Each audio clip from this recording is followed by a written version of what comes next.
10 i cili qartëson se brenda 30 ditësh duhet të konstituohet kuvendi, ato 30 ditë pra përfundojnë edhe 1 orë 23 minuta. Sonte jemi duke, më fali, 2 orë 23 minuta, jemi duke diskutuar se kush me përgjegjësi për zhbllokimin e kuvendit dhe në pjesën e parë zoti Koci pra u përmend nga zoti Kajtazi se nëse sonte nuk ka konstituim, duhet me njëherë të shpërndahet kuvendi dhe të shkojmë zgjedhje të reja brenda afatit prej 45 ditësh? Jo, në zgjedhje nuk mund shkohet me automatizëm, por gjykata kushtetuese kësaj radhe jam shumë i sigurt që nuk do të mbetet pranë qëndrimeve deri tashme, ka pasur qëndrime shpesh ambivalente, pa finalizim të tërë, por pajtohem shumë me atë që u thamë herët, që supozoj që kësaj radhe gjykata kushtetuese do të ta konstatoj shkeljen e rëndë të aktgjykimit të vetë dhe nuk do t'ja pa fate shtesë. Ka përfunduar arrëfimi për 48 orë. Ajo ka përfunduar me aktgjykimin dhe aktgjykatës nuk i mbetet vendim mundësi tjetër pos sugjerimit që të shpërndahet parlamenti dhe të shpallën zgjedhjet e jashtëzakonshme. Unë nuk shoh zgjidhje tjetër, ndryshe do të kemi relativizim të kushtetutës, thjesht banalizim të saj, tallje me kushtetutën. Prandaj mendoj që kësaj radhe reagimi i gjykatës kushtetuese do të jetë shumë i prerë, shumë i qartë dhe nuk ka mundësi tjetër post të sugjerojë shpërndarjen e parlamentit dhe shpalljen e zgjedhjeve të jashtëzakonshme. Kush i shpall zgjedhjet e jashtëzakonshme, ne po e shohim se si po e përdor, sipas shumë kujt po e keq përdor zoti Dehari atë pozitë e cila është rastësore për t'ja bërë shefit të vet partijak. Unë besoj që deri nesër në orën 11 gjykata kushtetuese do të reagojë me masë pezulluese. Nëse e dërgon dikush. Sepse gjykata kushtetuese nuk vihet në lëvizje ex officio. Pa ndodhur diçka nuk ndërmerr. Pa ndërgu. Është ndonjë problem i madh të mbledhën dhe deputetë. Jo, po nëse kanë dëshirë me besoj që dërgu. do ta dërgojnë sonte.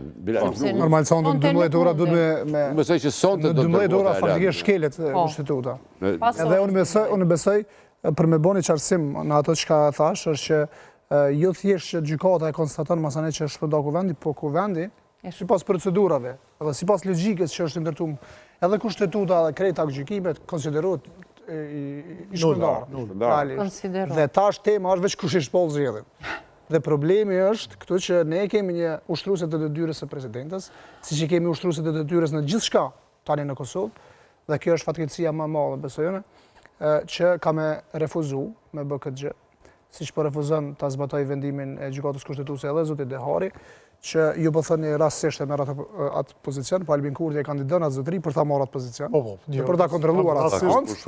Nuk e di pse. Jo për rastësisht sepse ai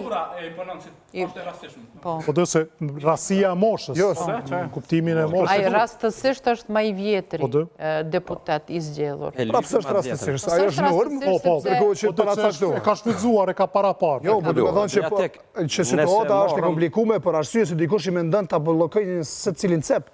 Ta qartësojmë një çështje, nëse kemi aktgjykim gjykatës kushtetuese që ka caktuar saktësisht se 60 ditë duhet Të zgjedhet presidenti. Tentohet të zgjedhet presidenti. Pas kalimit të 60 ditëve, me automatizëm duhet shkuar drejt shpalljes së zgjedhjeve. Dhe kjo ndodhi. A duhet njësoj, me të njëjtën logjik, respektuar edhe aktgjykimin tjetër të gjykatës kushtetuese, që thot 30 ditë, të cilit po i referohemi dhe mbajeni regjia non-stop në këtë 4 orën tjetër, që ta shohin dhe ta lexojnë gjithë derisa flasim, që thot brenda 30 ditësh duhet konstituohet kuvendi. Të obligueshme. Të obligueshme, pra sonte 12 bën 30 ditë. Në rrethana normale, kryetari i Kosovës do duhet të aktivizohej, sepse kushtetuta është e qartë, aktgjykimi i gjykatës kushtetuese është po ashtu i qartë dhe kryetari i Kosovës ose kryetaria presidentja që është dani këtë rast edhe ushtruesja e detyrës aktuale zonja Haxhiu do të duhej të vepronte më njëherë dhe të i thërriste partitë politike për ta caktuar datën e zgjedhjeve. Po saktësisht.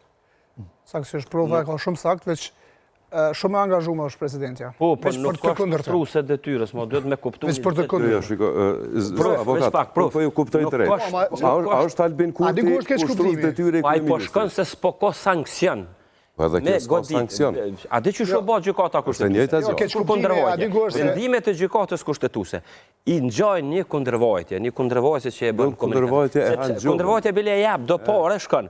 Po kjo nuk po ka efekt, nuk po ka sankcion. Ligjvonësat të na, që ku është kryetarja këtë, e kam parapat dispozit ligjore të veçantë, kapitullit veçantë, kodit penal të Republikës, ku thot, mosbatimi e vendimeve të gjykatës është vepër penale 1 deri 3. Po ato e ka parapat gjykatat e rregullta, të aktgjykimet e plotfuqishme. Në këtë rast del jashtë gjykata kushtetuese, se s'është gjykatë e rregullt. Që nën kupton, përderisa nuk ka një sankcion, një dispozit ligjore që ka me rregullu ligjvonësat të ardhmen, që e sankcionon kur nuk e zbaton dikush vendimin e gjykatës kushtetuese, është vepër penale kur nuk kanë më ta zbatu. Amo bashkur, se këta janë të shfrytzuar maksimalisht vakumin, se në jurisprudencë drejtësi, kur thotë kur nuk ndalohet diçka lejohet.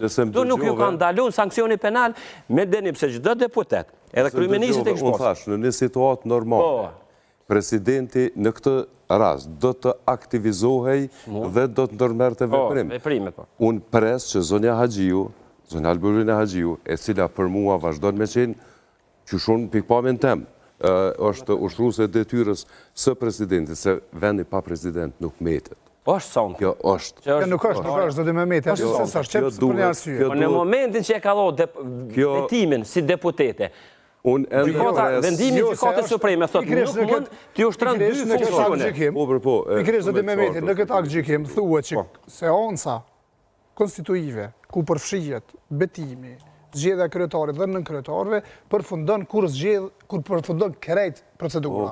Dhe mbi këtë logjik i bën që betimi i deputetëve nuk është formalizuar derisa të mbyllet kjo seancë. Individualisht është formalizu. Jo, nuk është formalizu. Nuk mund... Kuvendi nuk është konstituar. Kuvendi se si deputet, në moment e ka dhënë Po është diçka tjetër, mirë po. Kjo është tema. Ata janë deputet. Dhe aje ka marrë një betim. Dhe aje ka një funksion, si ligjvënës.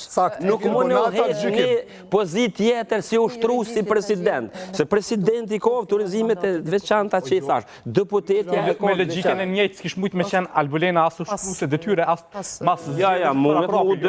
6 muaj ditë e ka para po kushtetuesja. 6 muaj ditë. Se ka konsumu 6 muaj ditëshëm. Ende është, po në moment që e ka dhënë betimin, aja nuk është më ushtruese detyrës. Janë dy situata, pra i kemi betimin e deputetëve dhe kemi deputet betuar që janë tash deputet, po nuk kemi kuvend konstituar. Jo, kjo është tema, institucioni s'është konstituar. Individualisht derisa s'ka kuvend konstituar, i bie që s'ka kryetar të kuvendit. As nën kryetar, as komision, nuk ka larg. Po, aja ka me vazhdu sot do nëse s'ka sankcion. Dhe interpretimeve të maheshme zoti Mehmeti. Ka përshkrim të punës. Kjo është një çështje tjetër procedurale, po përderisa zonja Haxhiu aktualisht konsiderohet, vazhdon me u konsideru, me drejta jo nuk e di, është në shkelja, nuk është prap nuk e di, nuk është punë e mja, po nëse ajo vazhdon me u konsideru, unë ende mendoj që pas orës 12 ose nesër mëngjes zonja Haxhiu ka me u aktivizu për me i thirë partit politike dhe me shpall datën e zgjedhjeve. Ju po thoni që nesër zonja Haxhiu duhet thras subjekte politike për shpallur datën e zgjedhjeve. Unë e mendoj... Me sonte nëse s'ka konstituim kuvendi, ne vetëm zgjedhjet janë opsion. Unë e shoh zonin Haxhiu si një person të përgjithshëm që do sillet në pajtim me përgjegjësitë kushtetuese që i ka. Nëse ajo bën shkelje është punë e saj. Unë si qytetari i Kosovës nuk besoj. Ku bazohet? Me që është juriste, nëse më lejo. Ajo ka dëshmuar pasiviteti i deputetëve të opozitës, a i implikon ata në shkelje kushtetuese, nëse nuk janë aktiv, nuk ndërmarrin diçka në